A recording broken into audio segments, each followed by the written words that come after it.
स्वस्ति पन्थामनुचरेम सूर्यचन्द्रमसाविव पुनर्दधता घनता जानता संगमे मही। आज यह पतंजलि का पवित्र सभागार विशेष प्रयोजन के लिए और भी भव्य हो गया है। एक दिवसीय नेशनल लेवल का जो वर्कशॉप, एक तरह से नेशनल नहीं है, मैं इसको इंटरनेशनल कह सकता हूँ, क्योंकि जिस समस्या की हम बात कर रहे हैं वो पूरे विश्व की है। वो देश और प्रांत की बात नहीं है, किसी जाति और धर्म की बात नहीं है। तो बच्चे लोगों से मैं निवेदन करूँगा, ठीक से आप ध्यान से सुन लेना, क्योंकि हमारा सौभाग्य है इस मंच पर स्वयं जो मातृसत्ता हैं, माताओं की, बहनों की, संतति की समस्याओं को समझती हैं, उस विधा में पारंगत हैं, ऐसी परम सम्माननीय आदरणीय हमारी डॉक्टर कल्पना शर्मा जी, जिनको अभी आपने सुना भी। और यहाँ पर मैं देख रहा था, जैसे श्रद्धेय स्वामी जी ने कहा, बाहर से हमारी पधारी हुई सारी हमारी बहनें, प्रोफेसर हमारी आदरणीय डॉक्टर अंजलि वर्मा जी, आदरणीय डॉक्टर श्वेता गुप्ता जी, आदरणीय डॉक्टर रिया चौधरी जी, आदरणीय डॉक्टर ईशिता स्वामी जी, ये सब बहनों को भी हमारी बहुत शुभकामनाएं हैं। और आदरणीय हमारी डॉक्टर मोनिका चौहान जी और सभी प्रोफेसर्स जिन्होंने इस कार्यक्रम के लिए बहुत भव्य प्रयास किया, डॉक्टर आरती पाल जी और डॉक्टर वेदप्रिया जी और उनकी पूरी टीम, क्योंकि जब इस तरह के कार्यक्रम के लिए तैयारियां करनी होती है तो पूरी टीम लगती है अच्छी तरह से। उन सबको भी हमारी शुभकामनाएं। हमारे इस मंच पर आदरणीय हमारे वैदिक विद्वान डॉक्टर प्रोफेसर महावीर जी और हमारे डॉक्टर अनुराग जी और हमारे आयुर्वेद महाविद्यालय के principal doctor Anil Kumar ji, vice principal doctor Girish जी और बाहर से पधारे हुए सभी हमारे सम्मानित अतिथिगण, हमारे आयुर्वेद महाविद्यालय के सभी प्राध्यापक गण और विश्वविद्यालय के प्राध्यापक गण और हमारे प्यारे छात्र और छात्राओं जो अनेक कॉलेजों से हैं और पतंजलि विश्वविद्यालय के भी हमारे बच्चे हैं, आप सबको सर्वप्रथम इस कार्यक्रम में उपस्थित होने के लिए बहुत बहुत आपको शुभकामनाएं। आपने थोड़ा सुना होगा, जैसे परम श्रद्धेय पूज्य स्वामी जी ने उद्बोधन में भी हमें थोड़ा हिंट दिया था कि इस कार्यक्रम की जब बात हुई तो कहीं से जब दैवीय कार्य होते हैं तो आसुरी शक्तियाँ प्रबल होती हैं। ये वर्तमान कोई ये अनायास नहीं है, वो सदा से यह परंपरा चली आ रही है और ये चलती रहेगी। जैसे बहन जी कह रही थी कि बड़े शालीन शब्दों में हाथी चलता है, तो बस आगे नहीं बताया भौंकता कौन है, बता दिया था अभी बहन हमारी कल्पना जी ने अभी। तो ये चलता रहेगा, उसमें कोई बात नहीं। तो हमने देखा कि पतंजलि से कुछ भी कार्य होता है, इसका अर्थ, इसका परिणाम दूर तक जाता है।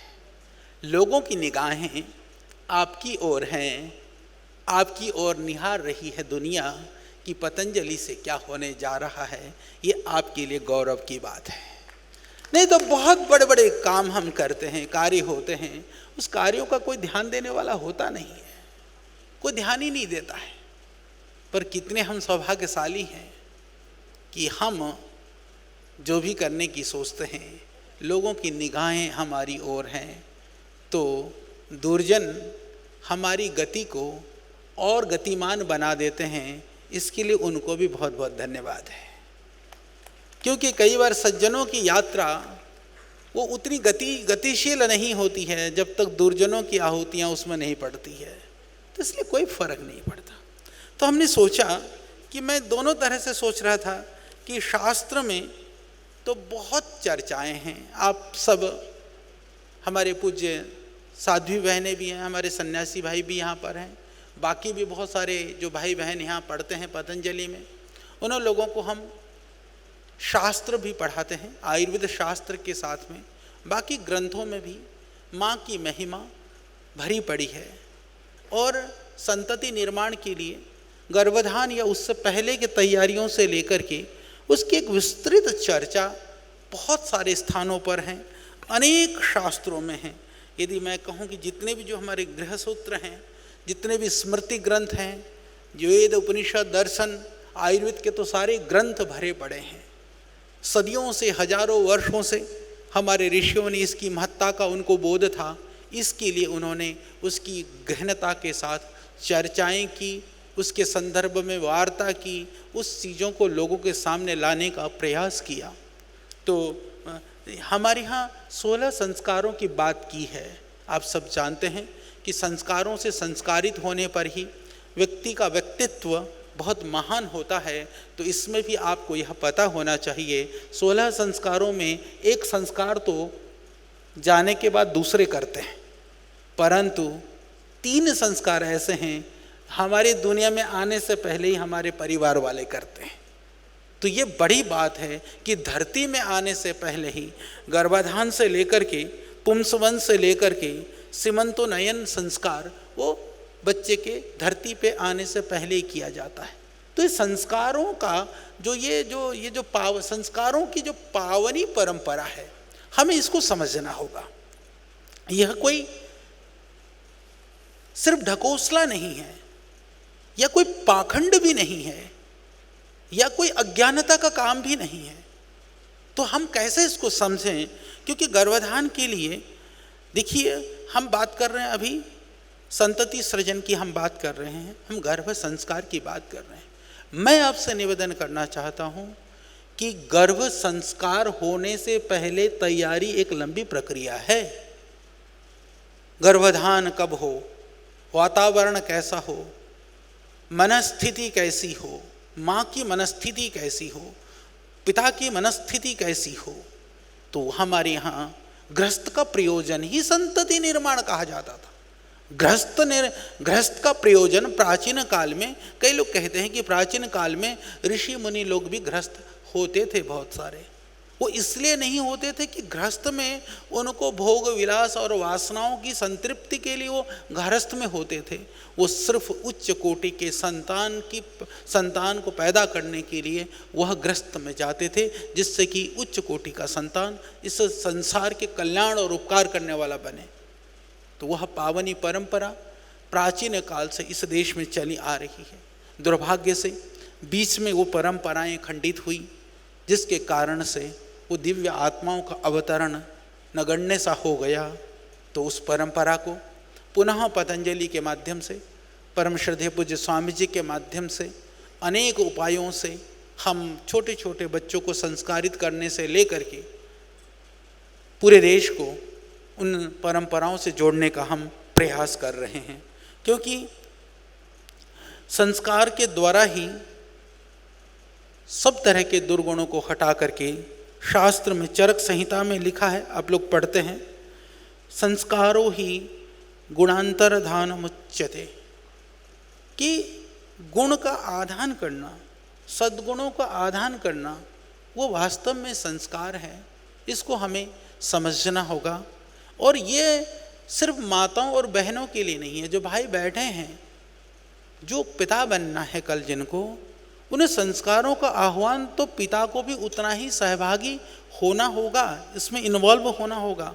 जब बच्चा गर्भ में आ जाता है तो पुंसवन संस्कार की बात की गई है। पुंसवन का अर्थ होता है पौरुष से युक्त होना। पुंसवन संस्कार का जो प्रयोजन है वह है कि शारीरिक पुष्टि। यदि गर्भ में जाकर के यदि गर्भ पुष्ट नहीं होगा, स्वस्थ नहीं होगा, तो आगे वो विकलांग पैदा होता है। जैसे डॉक्टर वेद प्रिया कह रही थी, आप सुन रहे थे कि आज लाखों की करोड़ों की संख्या में बच्चे दिव्यांग, अपांग या हीनांग पैदा हो रहे हैं, शारीरिक रूप में भी और मानसिक रूप में भी विकृत पैदा हो रहे हैं पहले से ज़्यादा। और पैदा होने के बाद में जब हम बड़े हो रहे हैं, हम भी शॉर्ट टेम्पर होते जा रहे हैं, सहनशीलता भी खत्म हो रही है। यदि गर्भ के समय पर यदि सही ढंग से किया जाएगा, गर्भधान संस्कार ठीक होगा, उनका पुंसवन ठीक होगा, उनका जो है सीमंतोनयन संस्कार ठीक हो जाएगा तो वह निश्चित रूप से सहनशील बनेंगे, वो दिव्य बनेंगे, संस्कारों से परिपूर्ण बनेंगे।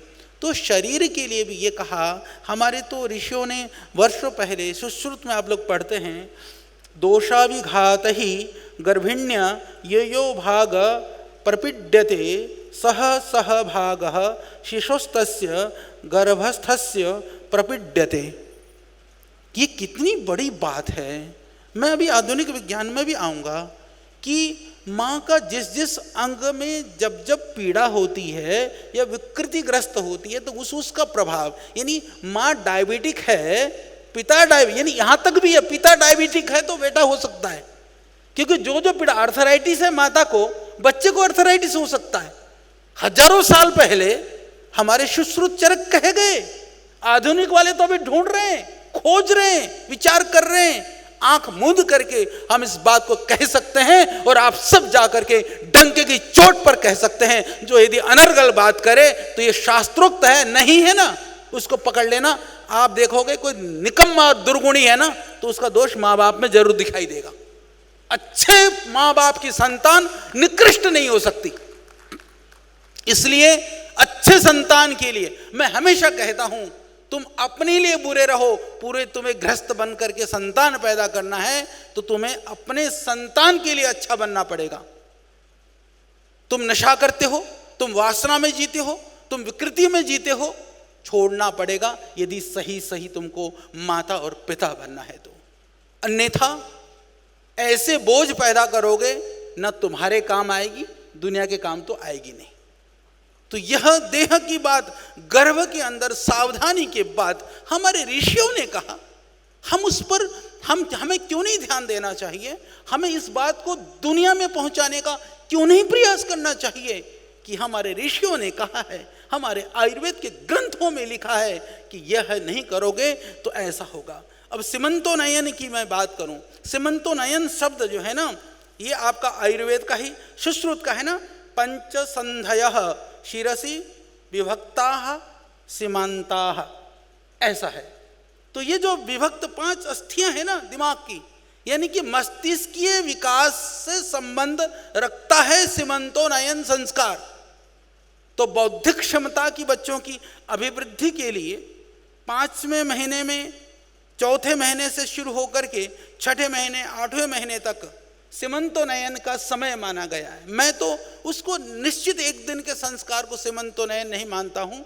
मैं तो ये मानता हूँ कि संतति गर्भ ठहरने के बाद 3रे महीने से ही माँ को मानसिकी रूप से सावधान रहने की आवश्यकता है, मस्त रहने की, प्रसन्न रहने की, खुश रहने की जरूरत है, क्योंकि माँ जैसा जैसा करेगी बच्चा वैसा ही वैसा अनुभव करने लगेगा। क्योंकि यही बात सुश्रुत में कहा है, सुश्रुत ने कहा है कि येषु येषु इंद्रियार्थेषु दौ हृदय व विमानना प्रजायते सुतस्यार्ति तस्मिन् तस्मिन् तथेन्द्रिय।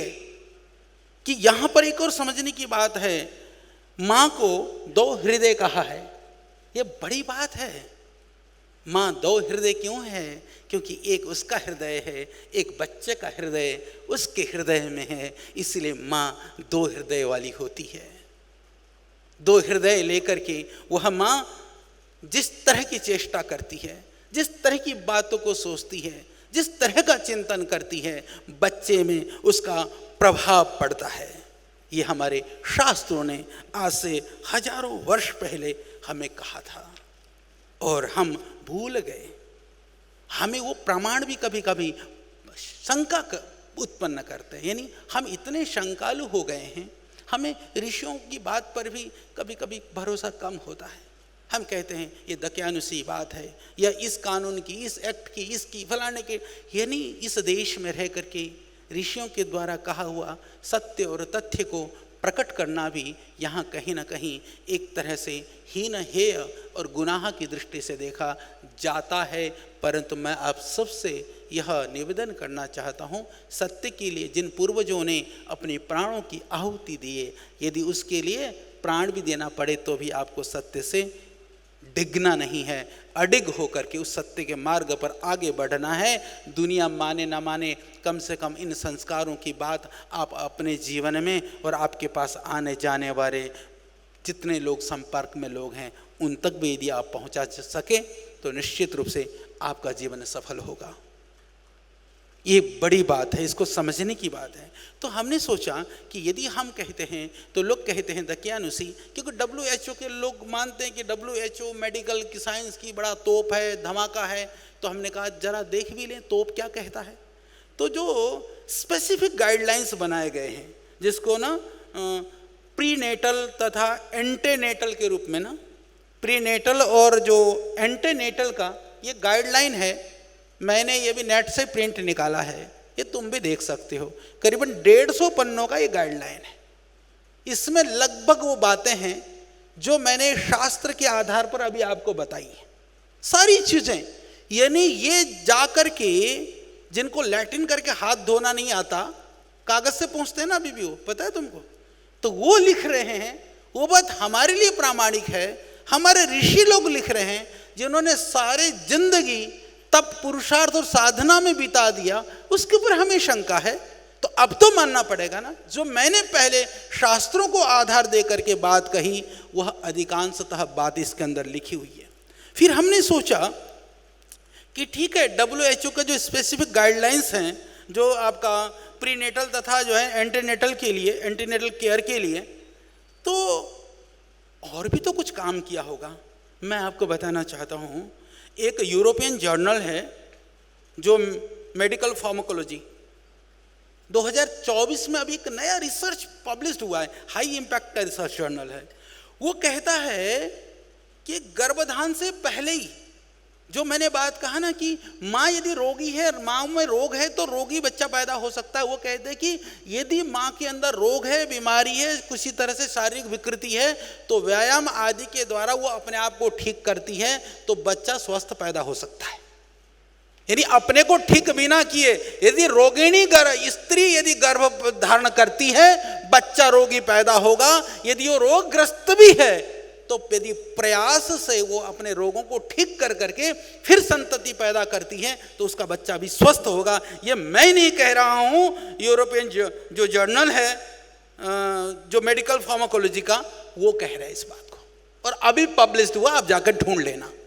इतना ही नहीं, जो मैं बात कर रहा था, माँ का दैहिक और मानसिक चिंतन का, स्थिति का बच्चे पर प्रभाव पड़ता है। जो मैं सुश्रुत की आपको उदाहरण दे रहा था, ये बात के लिए लिखा है कि यदि माँ शारीरिक रूप से उचित आहार लेती है, व्यायाम करती है, उसका आहारचर्या ठीक है, उसकी दिनचर्या ठीक है, वैचारिक स्थिति ठीक है, वह चिंतन मनन आध्यात्मिक, हमारे यहाँ कहा जाता है ना कि गर्भ के समय थोड़ा आध्यात्मिक विचार होनी चाहिए, माँ को तनाव मुक्त रहना चाहिए। तो तनाव युक्त होने से माँ के बच्चा भी तनाव युक्त होता है।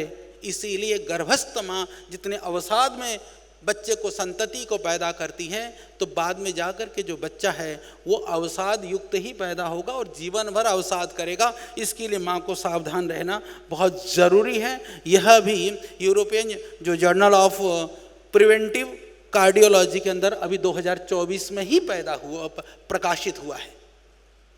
तो इंटरनेशनल लेवल पर दुनिया के लोग जिन बातों को हमारे ऋषियों ने हमें हजारों वर्ष पहले बता दिया था, उन बातों के ऊपर वो काम कर रहे हैं। हम सौभाग्यशाली हैं कि हम उस परंपरा के संवाहक हैं, जो परंपरा वैज्ञानिक और अत्यंत वर्तमान विज्ञान से भी ऊंचे विज्ञान को मानने वाले हमारे ऋषि महर्षियों के द्वारा पोषित और स्थापित है। ये हमारा सौभाग्य की बात है। और दूसरी बात, इतना तक भी देखा गया है, अभी एक जो फिजियोलॉजिकल रिपोर्ट्स, एक रिपोर्ट ये भी 2024 में ही छपा है, ये भी नया रिपोर्ट है। उसके अंदर ये देखा गया कि यदि माँ एक्सरसाइज करती है, माँ प्राणायाम करती है, माँ ध्यान भजन करती है, माँ कुछ भी चेष्टा या क्रिया करती है, इंगितेन चेष्टितेन, वो देखती है, सुनती है, बोलती है, अनुभव करती है, जो भी जिस भी रूप में करती है वो व्यक्त करती है, अव्यक्त करती है, कष्ट के पीड़ा के घूंट को पी जाती है, दुख दर्द को बोल देती है, गुस्सा करती है, शांत रहती है। जो भी माँ करती है स्टेम सेल्स के लेवल तक उसको जो है ना माइटोकार्डियल जो माइटोकॉर्निया तक में उसका इफेक्ट होता है। उसके फंक्शन के साथ साथ इंसुलिन एक्शन को भी प्रभावित करता है।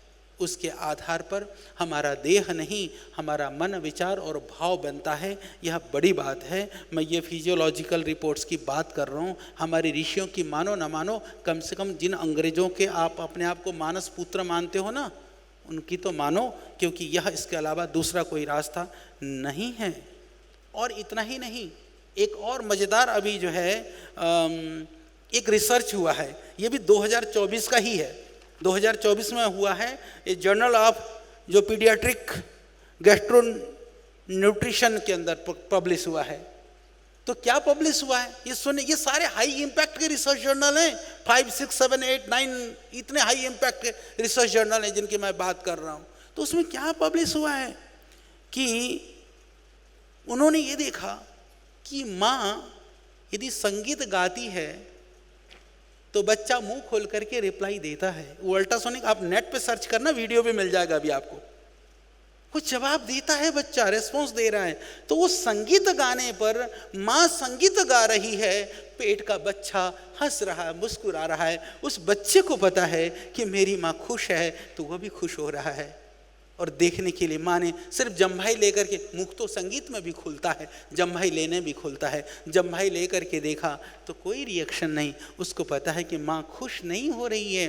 तो उस बच्चे को, गर्भस्थ शिशु को भी माँ की पीड़ा के अनुभूति होती है। तो हम जब माँ के गर्भ में माँ की पीड़ा को समझने वाले हैं ना, पैदा होने के बाद में यदि तुम माँ की पीड़ा को ना समझ सके तो तुम्हारा पैदा होना व्यर्थ है। इसीलिए माँ की पीड़ा को समझने वाले भी बनो, और माँ की पीड़ा का असर पड़ता है ये प्रचारित करने वाले भी बनो। तो दोनों ही ड्यूटी हमारी है, दोनों ही काम हमको करना है। ये जो है, ये मैं नहीं बात कर रहा हूँ। इसके अतिरिक्त एक फ्रंटियर्स एंड साइकोलॉजी के अंदर, ये थोड़ा सा पुराना छपा है, एक रिसर्च छपा, उसके अंदर भी तो ये जो अल्ट्रासाउंड वाली बात मैंने करी, ये इसकी है, साइकोलॉजी में, फ्रंटियर्स एंड साइकोलॉजी का है। और जो शिशु का जो प्रभाव है ये अभी छपा है पीडियाट्रिक में। तो ये इतना इस लेवल तक प्रभावशाली है। तो फिर हम कैसे कह सकते हैं कि हमको किसी तरह से संतति सृजनम के विषय में बात नहीं करनी चाहिए, गर्भ संस्कार के विषय में चिंतन नहीं होनी चाहिए, गर्भ संस्कार का जो है प्रचार और प्रसार नहीं होनी चाहिए? ये तो करना ही पड़ेगा। यदि गर्भ संस्कार को नहीं समझोगे तो लूले, लंगड़े और अपंग और निकम्मा ऐसे ही संतान पैदा होंगे, क्योंकि तुक्के से कोई चीज़ होती नहीं है। क्योंकि शरीर, यह संतति निर्माण कोई यांत्रिकी क्रिया नहीं है। स्त्री पुरुष का मिलना यह यांत्रिकी क्रिया नहीं है। यहाँ तो संवेदनाएं, भावनाएं, इमोशंस, हमारे विचार, हमारी स्थितियाँ, उन सब का प्रभाव भी आने वाले संतान पर पड़ता है। इसलिए वह सब भी बहुत ही महत्वपूर्ण है। लास्ट में मैं एक बात और बताना चाहता हूँ। मैंने सोचा ये तो माँ की बात हुई, बापू के भी कोई रोल है क्या? तो हम ढूंढ रहे थे। सुन लो बच्चे, ये बहुत मज़ेदार बात बताना चाहता हूँ। एक अमेरिका का जो ना प्रसिद्ध रिसर्च जर्नल है, BMC प्रेगनेंसी चाइल्ड्स वर्थ, ये भी 2024 में पब्लिश हुआ है। उसमें बहुत मज़ेदार चीज़ कही गई कि उसका एक क्लिनिकल ट्रायल हुआ। तो ये पता चला कि बाप को एंजाइटी है। यदि बाप को, सुनो भाई, तुम बैठे हो माँ के गर्भ में, एंजाइटी है बापू को, तो भी तुम्हारे अंदर फर्क पड़ता है। और माँ को तो फर्क पड़ेगा ही। यदि पतिदेव डिप्रेशन में है तो वो बेचारी कैसे खुश रहेगी? तो इसीलिए बाप की जिम्मेदारी तो और ज्यादा है। माँ टेंशन में रहेगी तो बच्चे को टेंशन में डालेगी, बाप रहेगा तो माँ को भी डालेगा और बच्चे को भी डालेगा। सुन लो भाई लोगों, तो तुम्हारी जिम्मेदारी तो दुगुनी है। गृहस्थ बनना इतना इजी और सरल काम नहीं है। बोले ब्याह तो करे थे, बच्चे तो खेल खेल में हुए थे, ऐसा नहीं होता। यही बताने के लिए आज ये प्रोग्राम किया गया है। हाँ, कई लोगों से पूछो, बोले जी हमको तो पता ही नहीं चला। तो ये पता चलना चाहिए। तैयारी करो, वर्षों से तैयारी करो। तुक्के से पैदा होने वाले तो वो तुक्के वाले ही होंगे। फिर और इसको करने के लिए, और आज जिस तरह के परिवेश में, वातावरण में, लेकर के मोबाइल से लेकर के सोशल मीडिया से लेकर के ऐसे ऐसे रील्स, अरे हमारे यहाँ मैं ऐसे लोगों को जानता हूँ, सूरत के अंदर बहुत बड़े व्यापारी, हीरे के व्यापारी हैं, संतति कर लिए वो बहन, क्योंकि हमारे यहाँ आती हैं बच्चियाँ, तो बोले आचार्य जी हमने तैयारी करी है। मैंने कहा बेटा क्या तैयारी करी है? हर रोज हम यज्ञ करते हैं, रामायण पाठ करते हैं, उपनिषदों का पाठ करते हैं, हमने टीवी देखना बंद कर दिया है, मोबाइल सिर्फ मैंने वो वाली कीपैड वाली सिर्फ सुनने और करने के लिए मोबाइल सुनती हूँ, बाकी सब देखने के लिए बंद कर दिया है। ऐसे ऐसे लोग भी इस देश में अभी भी हैं। यदि आपको सही संतति चाहिए तो ये करना ही पड़ेगा, क्योंकि संतान जब निकम्मी पैदा होती है बाद में रोने से अच्छा है पहले सावधानी बरतो और इन संतति सृजन को समझो, और नहीं तो वो जो निकम्मे नेगेटिव कुछ लिख रहे हैं ना बिना जाने बुझे, भगवान करें वो संतति सृजनम के गर्भ संस्कार के कुछ भी ना अपनाए, किसी भी तरह से ना अपनाएं, जिससे कि उसके घर में निकम्मी संतान पैदा हो और बुढ़ापे में रोए कि संतति निर्माणम की और गर्भ संस्कारम की बात पतंजलि में तो हो रही थी, पर उस दिन मेरा दिमाग फिरा हुआ था। तो उन दिमाग फिरों का दिमाग फिरा रहे, पर आप सावधान रहें, सजग रहें। मैंने आपको ये समझाने का प्रयास किया शास्त्रों में क्या कहा है, अनुसंधान क्या कहता है और वर्तमान की आवश्यकता क्या है। यदि इसको आपने अच्छी तरह से समझ लिया तो समझ लेना आपका जीवन भी धन्य होगा और आने वाली संतति भी धन्य पैदा होंगी और आपको भी कभी पीड़ित और दुखित नहीं करेंगे। इसके लिए जरूरी है संतति सृजनम और गर्भ संस्कार। तो मेरी बहुत शुभकामनाएं, आप सबको बहुत बहुत आशीर्वाद, धन्यवाद। भारत माता की।